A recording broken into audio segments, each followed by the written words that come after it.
avoid competing with the rain-fed farmers who specifically are dealing with rainfall to produce their vegetables. These are precautions. When it rains, tomatoes becomes expensive. Onions becomes expensive. Reason being, the tomatoes that are in the open field are not favored by rains. So there is high destruction of tomatoes in the open fields. Went for a perfect time when they are not favored by the environmental pattern and grow yours under rain fed.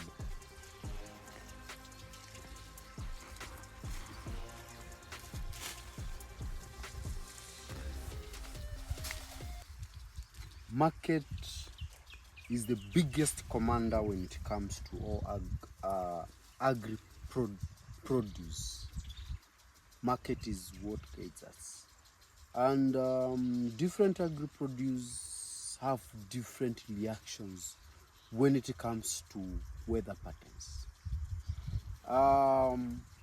During irrigation, you find them fetching good money. When it rains, you find them now the prices have started coming down. All the market, you start experiencing the so-called market glut.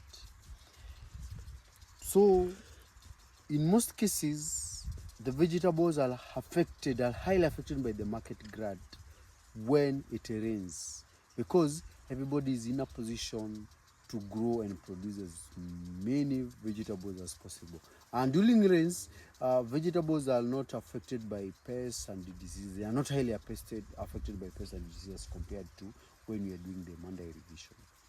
So these are precautions. This is something that you're supposed to note as a farmer, especially those who are into vegetable farming. As comparing them to onions, as comparing them to tomatoes, when it rains, tomato prices the tomatoes becomes expensive. Onions becomes expensive. Reason being, the tomatoes that are in the open field are not favored by rains. So there is high destruction of tomatoes in the open field. So those who are able to take care of their tomatoes, they make good money. But when it comes to vegetables now, you may end up remaining with your vegetables with no market. So these are precaution, especially to farmers who are doing the irrigation of vegetables like me. When you're approaching rains, you're supposed to be very cautious by reducing the amount of vegetables you're doing.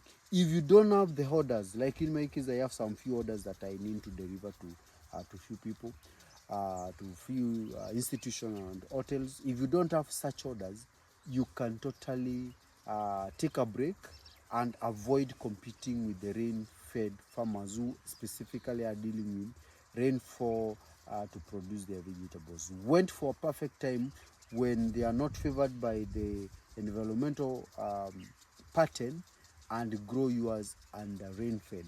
I've made good money by growing vegetables during irrigation.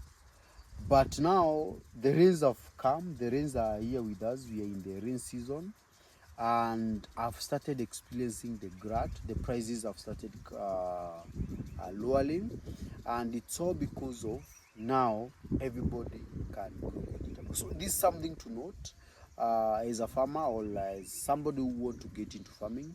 You need to know when to dance and when to get out of the dancing stage, because it's not always rosy when it comes now to combining irrigation. You're doing them under irrigation and others are doing them under rain. You are not going to get it. It's going to be interesting on your side, and you are going to complain and say Fred has been lying to us that vegetables have money. Hope you've learned something from this discussion. If this is your first time that you are watching me, don't forget to subscribe to this YouTube channel so that we can continue learning together. Bye.